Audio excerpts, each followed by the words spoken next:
Before you now are pieces of old stonework. These pieces are mainly ancient shards. Could be 500, could be a few thousand years old, I am not sure. But these pieces sometimes were found at a buffalo hunt area. Parts that were broken were simply discarded at the kill site, and they would be rehafted later. They would be replaced. So we were a very utilitarian society back then where if we had something and it broke, we would simply replace it.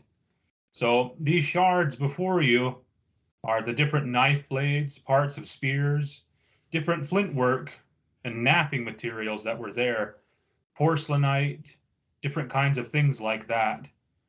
You have brown porcelainite before you and you have gray porcelainite. These were the common knapping materials in Montana and in the Dakotas. They're very easy to knap. They're almost like obsidian. They're a pleasant thing to work with. Flint is very finicky, but it is very durable. Porcelainite is durable, but it doesn't hold an edge as well as flint. But these were the pieces used to hunt buffalo, to hunt deer, anything that you needed to cut. You had these pieces. If you needed to scrape a hide, you would go out and find a stone, give it a whack with another stone, and get a sharp, shard from that. Knap it with a piece of antler, and you have a cutlery piece before you like that. These were very useful in day-to-day life. Of course, nowadays we have scissors, but back then we didn't have anything like that. So these were your common tools back then that were used long ago.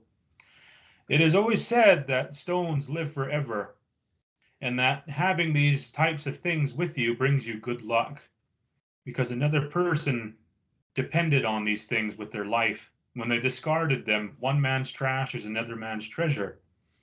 So these stones are very important to people, especially the native people. When they hold these, they hold a lineage of ancestors that have used these. It puts you in connection with your past. But that's another thing that I would like to speak of is have my father talk about the buffalo jumps, in that they would not litter stone points at a buffalo jump. They could do it at a different kill site, but if it was at a buffalo jump, they would try not to leave any trash behind. I'll let him speak on that.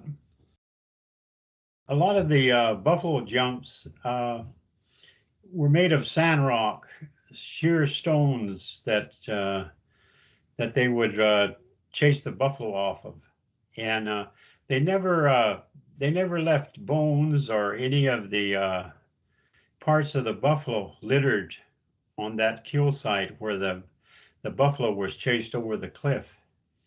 They always kept it clean because they was afraid that they would offend the little people, because we believe that the little people still inhabit the sandstones. When you pick plants, for example, you always thank them little people, because you're picking them plants next to their homes. So you try not to ever litter around a kill site like a buffalo jump.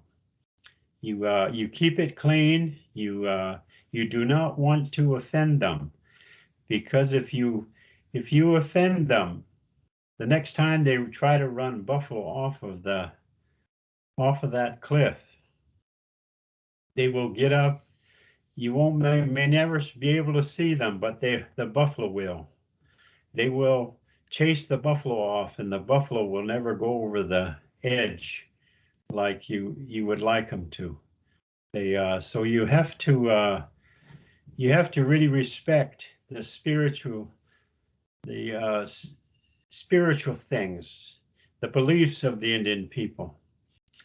This is why Indian camps were never close to sand rocks, because that's where the little ones lived.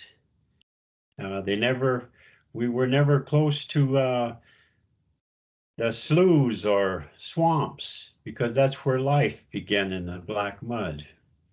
We never camped near creeks, rivers, or places that had a spirit. we camped away from them. So we believe in these supernatural beings that legends have handed down to us. We respect them, we honor them, we leave gifts for them, and we're always respectful in these areas.